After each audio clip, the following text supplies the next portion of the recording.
Hello, everyone, and welcome to episode 8 of It's Not You, It's Me podcast. I am DS Choi, your host, and today's episode, kind of want to talk about communication and how it's so fascinating when I see. So basically, I've been listening to a podcast called the Secure Love podcast, and it's a therapist, Julie Manano, who kind of has live therapy sessions with a couple, and it's I've along with this podcast, I've seen a show called Couples Therapy that's on Paramount Plus. Um, and the whole point is I want like just getting a glimpse of what couples therapy looks like. And so it's very courageous of these individuals to put themselves out there and allow the audience to take a deeper look into what couples therapy could be like and the benefits that it could provide, and just peering into the lives of these people in these vulnerable, honest, raw moments. And I mean, it just got me thinking about just the level of communication that we often, I don't know if fail to do is the right way to describe it. I think we just don't realize how autopilot we are when we engage in conflict with one another. And or I don't even know if even conflict's the right word, but I mean, definitely it happens in conflicts, absolutely. But there's other times when people just don't know how to communicate with their partners. That's something that's bothering them, and it's so interesting how I keep saying interesting because it fascinates me. People are so different from me because I am such a I'm for better or for worse. I think for better. I'm a very expressive person. I ask a lot of questions. I tell them how I'm feeling and my thoughts, and I ask people for what their thoughts are. What are they feeling? What are they going through? What are their thoughts? Especially during conflicts. I think. But to be fair, I do. Maybe it's my training. Maybe it's my past. I think I am a very I would like to think someone that's a lot easier to talk to during conflicts. Um, sure, I can get frustrated, but I'm not someone who ever yells, um, raises my voice in a way that how do you describe it? I typically don't attack people. I just express in my feelings. I express frustration, and people can get that vibe absolutely. And so, um, but I tell them exactly what's going on, and obviously communication is a very interesting thing on its own when we talk about relationships because everyone's just like, oh, I just want someone who can communicate well. Like I want one of the most important things in relationships is communication, and yes, that's absolutely true. No doubt about it. Now, communication is so it kind of it has so many dimensions to it. Communication is like saying like you need to be good at like I want someone smart. It's just like yes, like intelligence is attractive, absolutely, but there's just so many dimensions of what that looks like in reality. And so, for example, communication. There's a times when I want to do like a communication 101 because I typically break down communication into four parts. Um, so from let's say from me, if I'm trying to communicate to someone else, right? I have to think about what I want to say, right, in my head. That's like intentionality. What am I trying to communicate? There's that, and then there's a part that I actually communicate. Like, what is the words coming out of my mouth? How is it translated from thought to words? So that's two parts, right? There's my intentions and then my actual words. Now, then the person listening in a similar way, they are listening to those words. What did they actually listen to? Selective hearing is a thing. Um, and even after the words that they've heard, what are their thoughts translating those words to mean? And so I consider that four parts, right? It's the what is the intention of the speaker, the words that are spoken, the words that are heard and the words that are interpreted, right? I might have to come up with a different model or something in the future, but there's those four parts to it, and in any one part, uh, the communication can basically not happen, right? Like the communication for sending the message has likelihood for breakdown, and then receiving the message has likelihood of breakdown, right? And I think a very, very simple example is the phrase "I'm fine," right? Uh, let's say I have a let's say I had a crazy day at work, and I come home and I'm talking to my partner, and they're just like, "Oh, how was your day?" And in my head, I am thinking about my day and trying to figure out what I want to share, right? It's not going to be a whole vomit of everything that has happened. It might be a condensed version, and things might have happened, but I don't want to bring it up. And so there's a lot of things going in my mind, right? And the words that come out might be, "It was good,"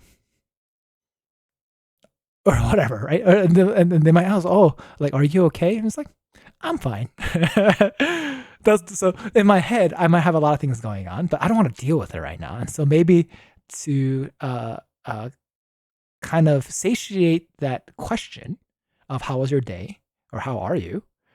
You might just choose the easy route so that you don't have to address it, and that's what you communicate. Now, the person that's hearing it, they have, if they're seeing you in person, they have a lot more to go off of, right? They have body language and other things, tone of voice, um, whatever it may be, right? And so they hear the words that you're saying, and then they have to interpret. I hope everything's okay. Is everything okay? Do I continue the conversation? Do I press them or just let it be? Right? Like, and so just even that dynamic there with just the words like I'm fine, it's good, like it's it is communication. Um, I don't think it's bad communication. I just think that it's very un I think the listeners can agree that it's not descriptive. It's not a very descriptive communication. It's not a very information. It's not full. It's the communication that's lacking information. And oftentimes, when you want to communicate, you have a lot of information. Maybe not a lot. There is a certain information that you want to gain from asking a question or transmit from sharing it. And so what often happens in conflict is there are so many things that you don't want to bring up. And there's very good reason for that too, right? Like you don't want to escalate something. You might think that it's not a big deal. Or you don't, or maybe you don't want to make it a big deal. It bothers you, but you're just gonna deal with it. So you kind of uh, shove it under the rug. We kind of hide it, right? We kind of suppress it, and we don't escalate it any further. We want to keep the peace. There's a lot of good reasons why, for basically for our own emotional, mental desire to be safe, that we don't fully communicate everything that's going on. And I think that has its place. In a relationship, when you have hard conversations, though, it's an extremely vulnerable place. And oftentimes you may not feel safe. Yet, if you want to connect with your partner, you do want to share, right? You want to connect on a deeper level. And there's always the fear of what if they hurt me? Like with this information that I'm sharing, with the feelings that my thoughts, like what's going on in my head.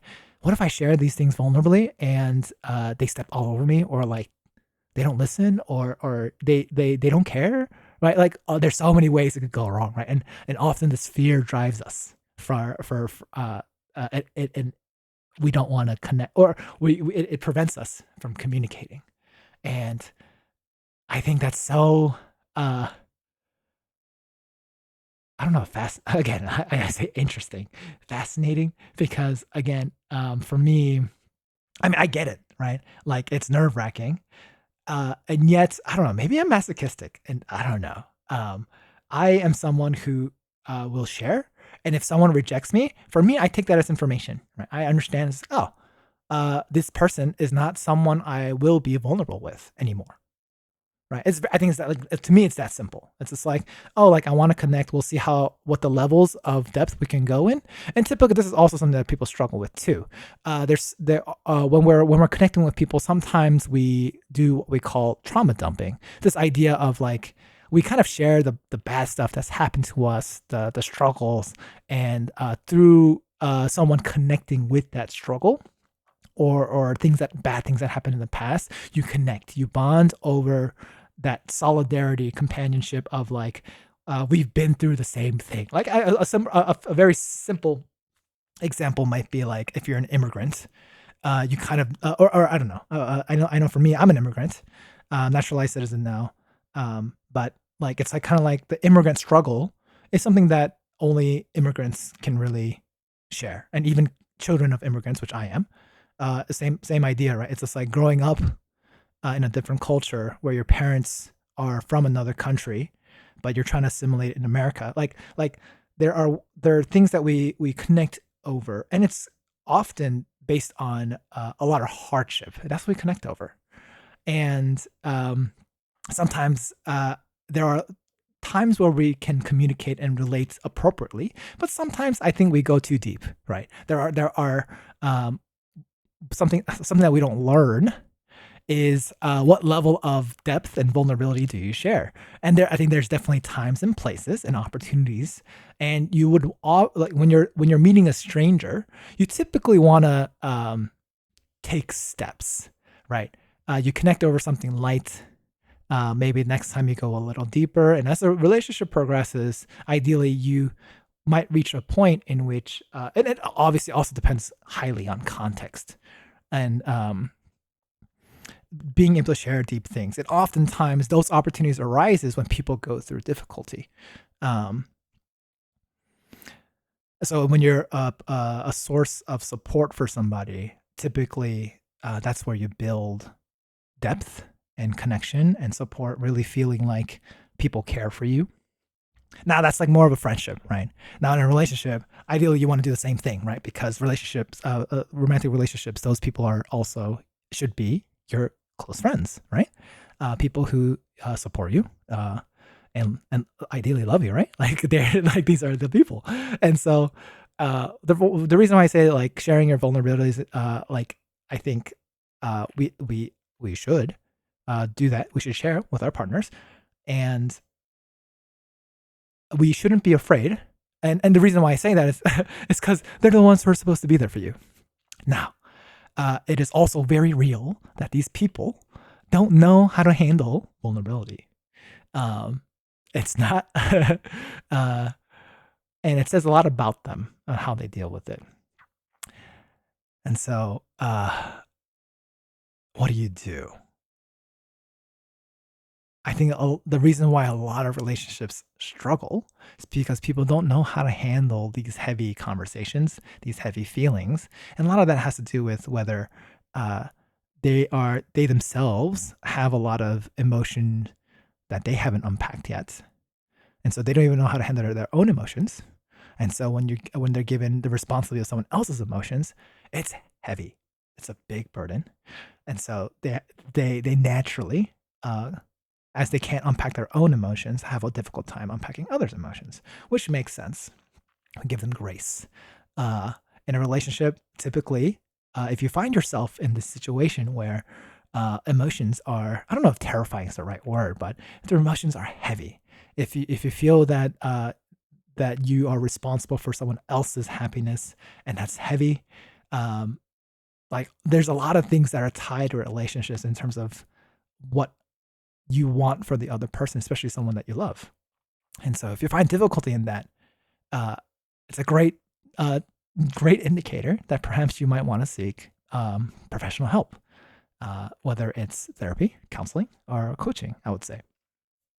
In a similar way, maybe, so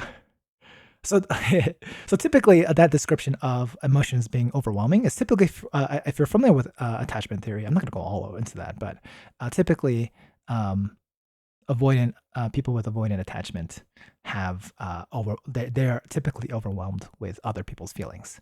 They wish that everyone could deal with their own stuff and leave them alone regarding deep things, right? Like everyone should be independent and able to stand on their own 2 feet. um, or it's like a burden. If they're burdened with other people's uh, emotions, they don't like it, and part of it's because they have a hard time managing their own, and that stems from childhood and other things where their needs were often ignored, and so they don't bring it up. They don't ask for help. They don't. Yeah. Anyways, you can look all that stuff about attachment theory somewhere else. This is not the focus of this conversation.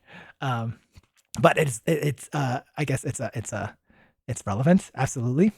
And so the flip side is typically the anxious attachment, where you feel like you need a dump, right? Because you want to connect, and so you share. You're just like, I need you here. I need you to understand my feelings, validate me, love me, show me that you care, right? Like they are typically the ones who will be a lot more expressive. Often they will get angry. They will get upset. They're the ones who are uh, like I'm doing all these things to show that I care. I'm doing all these things. I'm sharing all these things because I want to connect. Um, and because we're not connecting, I'm frustrated. Uh, and continuous we would call them bids, bids for connection. Maybe I'm using that wrong too, but continuous asks and desires and opportunities for wanting to connect deeply. If that is unmet, then obviously they get upset. It's just like, why won't you connect with me? Why won't you talk to me? Right? Like, why? um, and so I mean, if you're familiar with anxious avoidant, um, I forget exactly the term, but it's a dance. Or they will call it trap. They will call it clash, conflict. It's a common thing that happens between anxious avoidant, someone who's anxious with an avoidant partner. They will often clash because one person will continually ask for connection while the other one says, "That's too much for me, too much emotion for me," and they pull away. That's a common phenomenon that happens, and because of it, and it's really funny. Oh, maybe that's too mean. I say funny, but I think it's just so fascinating, right? It's so interesting because people are often anxious people and are often attracted to avoidance, and avoidant people are often like they're often. This is a very common pair of couples. It happens very frequently, so much so that it's kind of insane how you could even probably predict it happening, depending on if you put two strangers in a room and you know their attachment styles, uh, that you could perhaps predict that they could be attracted to one another based on their behavior. And I think that's why I find it so interesting. But so people often, when you see the show Couples Therapy, or as I'm listening to this podcast for the Secure Love podcast, you see these couples who engage in behaviors and communication in which they uh, are yearning to communicate and understand each other better, but they can't translate their thoughts into words. And similarly, some people won't be able to hear the words and accept it, interpret it in a way that was intended. And so it's all a giant mess. And the job of the therapists, the counselors, the coaches, they are facilitating opportunities for people in that moment as they bring topics from their lives about their arguments and their conflicts, being able to reenact those events while facilitating a more healthy, productive way of communicating your thoughts and your feelings without reacting to them in a way that causes you to behave in your original survival patterns. Because the reason why we behave in these ways is because we basically we want certain things, right? We have deep emotional needs, often to connect, but we just interpret that and behave in such different ways. Even just anxious and avoidant, they basically behave in opposite ways, which is often why they have large fights. And people think that when you fight, another interesting thing. People think that if you fight very often, it's a red flag. Um, and at least for my definition of red flag, I would agree. And the way I describe it is this is something to work through. It's very important. I don't think I don't think red flags mean incompatibility.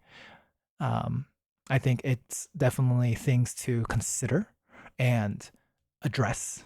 And so communication is, if there is too many arguments, sure, that is a red flag. That's something that we need to address and work through. And if we can't work through that, then yeah, I think it'd be very reasonable for them to break up. And at the same time, I do think a lot of people don't know how to do that very well. They don't know how to manage that. They don't know how to work through that, at least with each other. And this is why we have professionals to help you with this, right? And I think most people don't understand. Like they think that they can go to their friends for advice, but like there's a reason why we have occupations and jobs in therapy, counseling, and coaching. And I just found that so interesting. In which I think everyone has their levels of tolerance. I'm just surprised how little people turn to therapy, counseling, and coaching. But maybe I am also in a position of because I'm aware of mental health and these support systems, and I'm very familiar with them. I think it's so natural to go to them. It's kind of like if you're sick, you go to a doctor, right? If you're physically sick, you go to a doctor, right? Who examines your physical health. If you have emotional issues, you should go to an emotional doctor. Sometimes you would go to a therapist. But if you actually want a doctor, you can go to a psychiatrist. If you're not familiar with what are the differences between them, psychiatrists are actually doctors. They go to med school and they're able to prescribe medication. Therapists aren't medical doctors, but some of them obviously could have doctoral degrees. And they are more. They aren't able to prescribe. They are not able to prescribe medicine. That's the biggest difference between the therapist and psychiatrist, and I guess going to med school too. And so, consulting and counseling. Consulting, relationship consulting, counseling. They're all different things, right? And so is coaching. I would definitely say. Explore your options if you really like something that I also kind of find interesting is a lot of people go to the web to I'm a part of a lot of Reddit subreddits and discords and other groups in which obviously a lot of topics there's a lot of conversations around relationships and how people struggle with them. Some people come with they come seeking internet strangers advice. And I'm always like, it also so fascinates me how it's very common for people to say, just break up. If you're ever having these issues, just break up. They're cheating on you, just break up. Like it's actually very reasonable why they feel that way for the average population. A lot of people will also say, just go to therapy. You need therapy. They need therapy. Right? And I think that's also fascinating because, unfortunately, kind of like going to a doctor, just because you have a physical ailment doesn't mean that a doctor will fix it or cure it for you. Kind of like how, like when you, so there, I mean, for sure, there are antibacterial medicine, antiviral medicines, but oftentimes you let your own immune system work through it. You take medicine to help alleviate some symptoms, but like the common cold, you just alleviate the symptoms so you could get enough rest for your immune system to fight it off. Where am I going with this? The thought was how there are definitely a medication for mental health things are a lot more serious things. I think a lot of relationship things actually aren't that maybe I need to be careful. I was gonna say not that serious. And it really depends. It really depends because everyone's life circumstances are different. And so kind of like if you have a very strong like basically if you had childhood trauma, right? Like childhood abuse or whatever it may be, obviously that's more has bigger repercussions in terms of how it manifests in your life and how you deal with your relationships. Absolutely, right? Those are bigger things. And I think sometimes though, most people like I forget what the exact percentages are, and I don't think anyone. Definitely don't have the data for this. I just remember someone saying it, and I might need to double check that source. But the idea was, I think there's about 60% of secure attachment, which basically means that, like in general, you don't.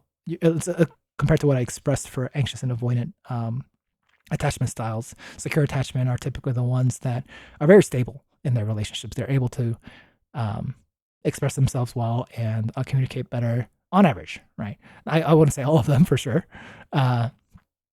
I don't think everyone communication skills are a skill, and to be fair, not everyone is taught those skills or have developed those skills.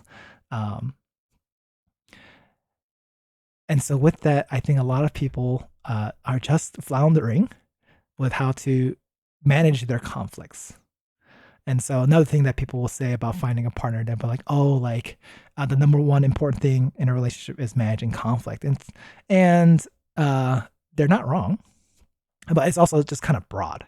And it's so interesting because for every two persons, a pair, that dynamic is unique.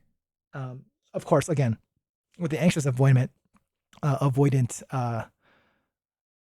like trap or fight or that clash, it's a very observable phenomenon. But the reasoning behind why that happens is different per person because everyone's life experience is different.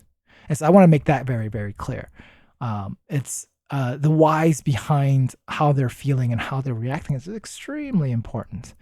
And to go over it, to revisit it, to explore it, and uncover those emotions when you're having those events and in the presence of a mental health professional, is really important because I think so easily we overestimate our own ability to be calm, rational, fair, kind, gentle in these conflicts.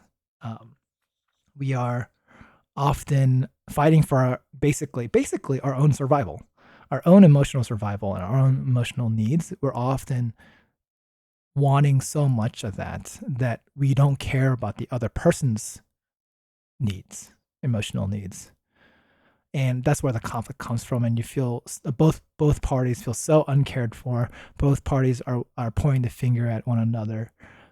It's such a common thing, and part of me also as a relationship coach is just like, man, you guys clearly care for each other, and you guys are both expressing how much you want to connect with each other, and it's such a tragedy that that you haven't learned how to do that. And I mean, I speak for myself, but I'm sure other couples therapists, relationship counselors, like they want you to have thriving and happy and amazing relationships, and they want to teach you the ways to do that. They want to support you in that endeavor. And I wonder what the average population of how much people actually go seek such help. And I want to make that easier. That's why I decided to be a relationship coach rather than a therapist. And there's pros and cons to both. And yeah, either way, yeah, I just wanted to talk about that communication because I've seen that happen so often.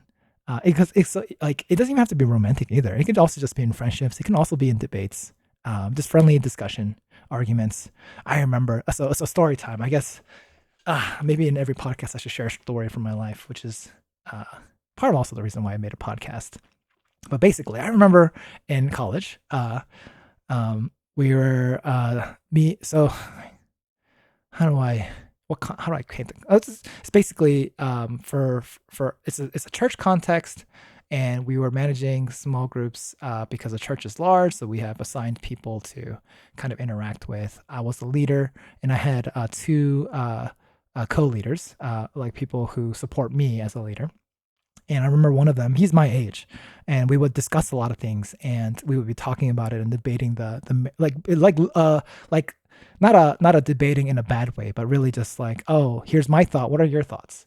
And so I would say discussion, but debate in terms of I have an opinion, and he would debunk my opinion, and I'd be, oh, what about this situation? And we go back and forth. And I remember the third person, they were watching us, and they're just like, can you guys stop fighting? And I found that so surprising because I looked at him. I looked at my the one I was debating with. I looked at him and I was like, dude, are we fighting? Because I'm definitely not fighting you. And he says, no, we're definitely not fighting. We're just discussing things. And so the person who brought that up saying, can you guys stop fighting? To them, it was basically an experience that they didn't want to be a part of. They were not happy to sit through that and listen through that. And again, through communication, like me and the guy who was debating, we were not malicious. There was no intent for being mean to each other. We were really just enjoying this, I guess you could say, a philosophical conversation, opinion, debate, discussion, disagreements, whatever it may be. But it was definitely, we were not angry. We were not upset at each other, and we were having a good time. And so, first, basically, people are different and how they experience these things, and how they manage that kind of conversation. And I remember thinking to myself, man, I definitely have those situations in which there are people who are able to be present without, I don't want to use the word trigger, but without feeling overwhelmed, right? In a debate or argument, even if it gets, let's say, passionate. Even if it gets passionate, people are still able to hold that space, and some people struggle with that. And I think that's very important to identify within yourself when you're in a relationship and how you manage that, and the conversations too.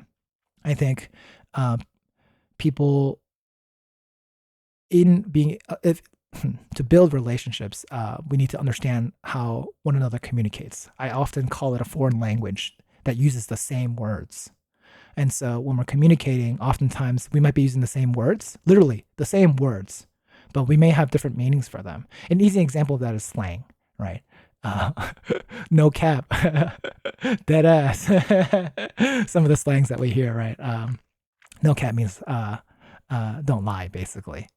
I mean, no cap means I'm not lying, right? Like no cap to like, or that's cap means you're lying, right? Anyways, we can use, but obviously a cap is a hat, right? It's a, um, we use words. We might use the same words, but mean different things. Some might people call it double speak, but it's not. Double speak is very intentional. Often that has to do with insults or yeah, lying or puns. Like we we can be witty with the usage of our words, but when we're really really trying to connect deeply in communication, we have to understand that we all come from different ways of life or different life experiences that impact the way we use our words, and the types of words that we use and how we actually use them in our daily lives. And so sometimes it can be very frustrating because when you're trying to communicate and when you're fighting, and the words that you said is not what the other person hears, that can be extremely frustrating. It's just like, I just said one thing, but what did you hear? Right? Like, I see that happen very often in relationship conflicts. They are. I was thinking of another movie. I forgot what that movie was called. It's with. I mean, it's with Jennifer Aniston. I forgot what the other one. The other. It's another famous actor. I apologize. Actor who I don't know the name of, but they were fighting, and she was just like, "I'm upset that you didn't do the dishes" or something like that. And he's like, "I'll do the dishes," and she's like, it's not about that. It's like, I want you to want to do the dishes. He's like, what? And there's something about these kinds of conflicts in which we're unable to really express our wants in the same way. Um, because sometimes, yeah, I mean, that's a real thing too. I might get off topic. A little tangent is sometimes if we tell someone to do something, we feel bad that they're doing it because of us. And so they don't tell you because they want you to figure that out. And this is why we say like people aren't mind readers. And so that's another issue, a tangent in how to be a better communicator. People, I, I think there's definitely joy in, for example, like in Valentine's Day. I think by the time I record this, when I record this right now, it's not Valentine's Day. Valentine's Day is next week sometime. But by the time this is released, it has already passed. But there are a lot of people who would say like, oh, like I want to receive flowers, but I don't want to tell them because I want to. If I tell them, then it doesn't have the same meaning, right? And so actions can also have um, different, like you can do the same action but they can have very different meanings, and I think anyone can agree on that. um, or if you're not sure, you can think about it as you can be polite, you can have a handshake, you can be very polite but you don't have to like each other. And so though you're communicating that you're going to be polite, that doesn't mean the same thing as you like the person, right? But there are definitely handshakes that mean that you like the person, right? So behaviors can look the same but mean very different things. In the same way, words can do words are like that too. It's been about 36 minutes. Part of me is just like, do I keep talking about another thing? But I mean, I think that's definitely one of the surface. This is a surface conversation about communication and how we struggle with communicating what we want, how we're feeling, and maybe in the future, I've always wanted to make a course sort of with live examples, real life examples of how people communicate and deal with things and how they go through it in the moment and how they. I think one of the reasons I love the show Couples Therapy and this podcast, this Secure Love podcast, is because you can see the progression of how they're learning to communicate, how they're learning to express themselves, how they're learning to understand one another without feeling neglected, without feeling like their voice isn't being heard. They're both parties are typically learning how to listen and how to express themselves in a productive way. And I think even for myself, for my clients, when I see them when I see them grow, it's so inspiring to see how far they've come from where they started, and I know they can. Right? It's like I know people are fully able to. So it's the same thing even when I was a professor. I like when I teach my students, I know they're fully capable of doing this. It's just people are sometimes need a little bit more time, a little bit more examples and other things. Like I don't ever feel like they're not gonna make it. In the same way for people's lives and their relationships, I know that they're fully capable.